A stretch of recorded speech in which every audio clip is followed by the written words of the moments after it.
everyone, this is Kevin the Apptrepreneur. Welcome to my channel. If this is your first time here and happen to really like this video, please do me a favor and hit that subscribe button and ring that bell. So, okay, we are going to talk about GrubHub a little bit and Uber Eats and DoorDash. Here's the thing. There's been a lot of talk recently because Uber, GrubHub, DoorDash, Postmates, all these companies, they have been putting on a face like, hey, we are helping out the community. By buying through us, you are helping support your local small business. And when you support buy through us and you support your local small business, you can get food from small businesses that otherwise would have to shut shop. We'll bring it straight to your door. They will get their business. We are doing a good thing. And granted, I will give them this. Particularly on Uber Eats side, which I'm amazed I'm saying this about Uber. Uber has done things that have helped small businesses. For local small businesses, they have removed delivery fees for purchasing from them. That's positive. It encourages people to buy from those businesses then.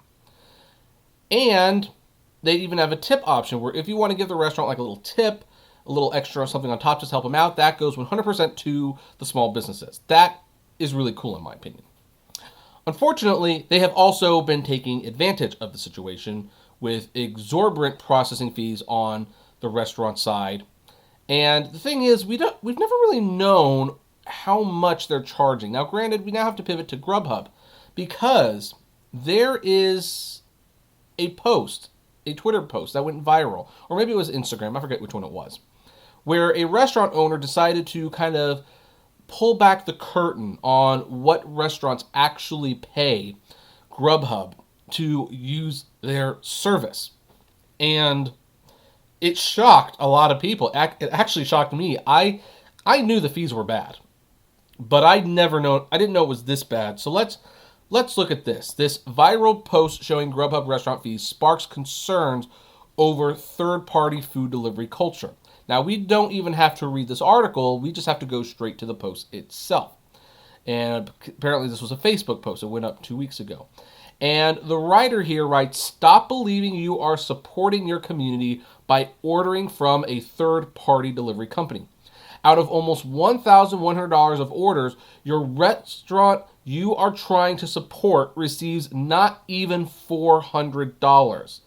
It's almost enough to pay for the food." And when you look at this summary and the fees, this is outrageous. This is absolutely outrageous. So, here's what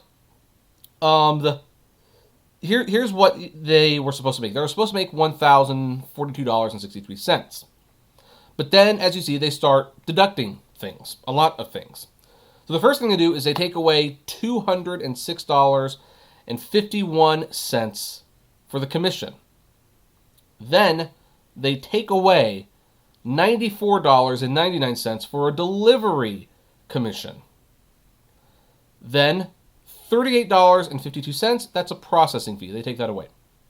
Now promotions, and I don't 100% know what promotions means. I mean, is this like the store's promotions? Is this GrubHub's promotions to get people to use the app? I don't know what the promotions mean, but whatever reason, they're taking from the restaurant $231. Then we have a 7-order adjustment, whatever the heck that means. It apparently cost the restaurant $131.19. But then GrubHub does give a little back. They give $9.75 back for a commission. Then for a delivery commission, they give $4.88 back. Then they give a processing fee back of $1.49, and they give back $20 for promotions. Now, I'm wondering if this was all like they had overtaken at one point, so they're kind of giving like a little bit of a refund. Now, here's the thing that's interesting. They don't take or give back on this one, but doesn't this sound like some serious gangster level stuff? They have a pay me now fee. I don't know exactly what that means, but I'm assuming what that means is if the restaurant does not pay me now, then on the next month's bill, they will be charged a fee for not paying right away. That's what I'm assuming, by the way. This is for 46 orders in March. There was $0.00 paid directly by your customers, and the restaurant got out of this $1,000 plus, slightly over $1,000 order, $376.54 plus $5.71 in taxes. Like, and as this person pointed out, it's almost enough to pay for the food. And here's the thing. You have to keep in mind, restaurants are not just paying for the food. They are paying for the utensils, the rent.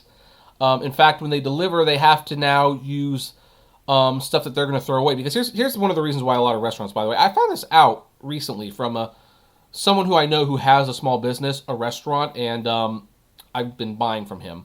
And he says that one of the reasons they don't like doing to-go stuff is because they have to buy to-go boxes and utensils and napkins that are just going to get thrown away. They're not going to get it back. They would much rather use a metal plate and a metal fork because guess what? They're going to wash them and they're going to get a lot of use out of them. But they don't want to get heavy into delivery because that incurs an extra expense that they don't want to have to deal with. Well, now they kind of have to deal with it because everything's takeout and delivery only. So that's an expense that the restaurants have had kind of been forced on them through this pandemic. And, yeah. So there's those expenses.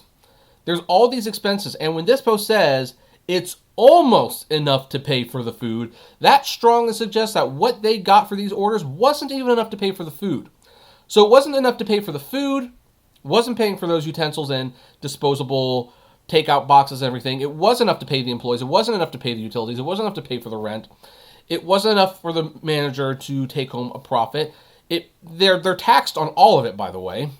So, yeah, when you look at this, this is outrageous. Now, this person did not state where he worked. Probably a good idea, by the way. But here's the positive news, because thankfully, I'm kind of realizing that several people aside, most people, when there's a pandemic, when there's a problem that is really brought to their attention, they decide to do something. Because here's the thing. I've been using more delivery apps since this started. I have not used one for a while, though. I actually started going back once the mask thing became a lot more prevalent and once people started wearing gloves a lot more and they started taking the social distancing very seriously.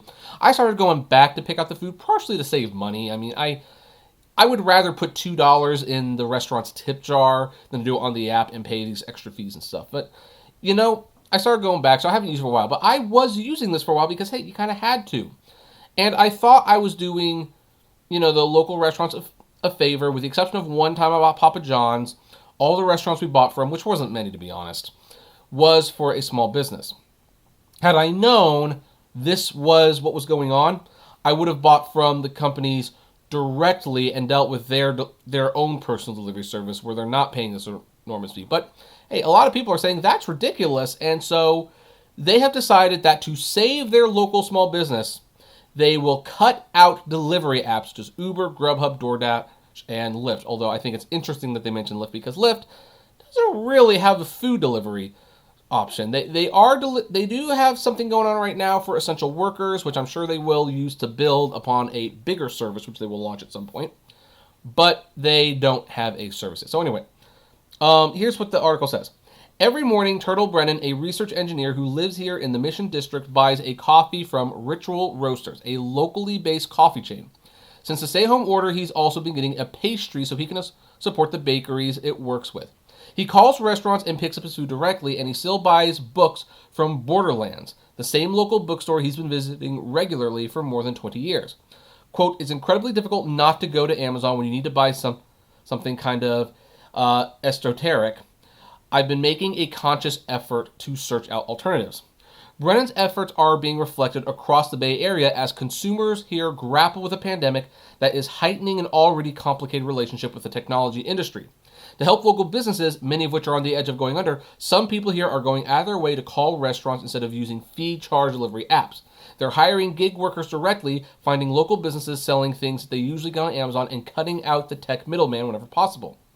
So, and it goes on these apps have been hugely useful to many restaurants, suddenly able to host diners and switching delivery models, as well as laid off workers desperate for work. For companies, the apps make it easier to reach a wide audience and conduct online sales despite the pandemic, and put a staff of delivery workers at their fingerprints instantly. But the convenience comes at a cost, and we just went over that cost. Now, you can read the entire article. I'll link to it below. A lot of people talk about, how they didn't realize how much damage these delivery apps were actually doing to their small local businesses. For some people, they were using these apps. They thought, hey, they were helping out their local businesses, and then they find out this is what's going on. They're actually really not helping their local business. I mean, they're giving their local business something, but here's the thing. If they're spending all this money and they're not even getting enough to cover the food, then honestly, that kind of brings in the question, is that even a business worth operating? Now, I will point out that all of these fees can be written off come tax time. It can. So, and they will do that. But the thing is, you still need to operate at a profit. Small businesses don't have a bunch of venture capitalists to funnel them money to consistently take losses in order to grow the business. They have to make money so they can feed their family.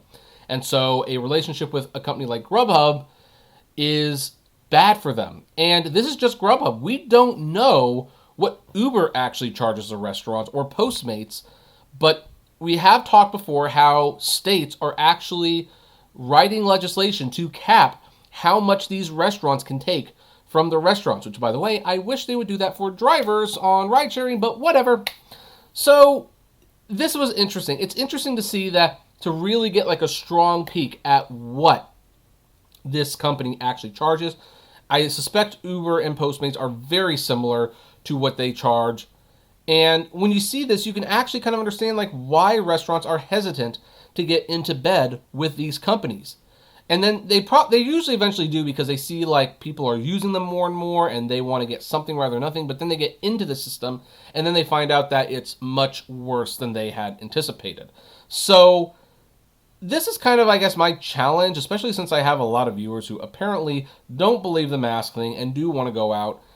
Hey, you know what? If you're not concerned about this all, then please, buy from the local restaurant. Don't use these apps. You're actually not helping them very much. Now, some of you might say that you see this and you don't care. It's convenient, therefore you're going to use it. That's your choice. I mean, I can't tell you no, but just kind of keep this in mind. You're really screwing over that restaurant that you claim to like so much. And if you do nothing but buy from them using this, you might find that restaurant isn't able to afford to operate for a whole lot longer. But anyway, that's where we're going to leave this video. If you got to the end, click 809 and comment below what you think, just so I know that you got to the end. And as always, flame responsibly. Have a good one.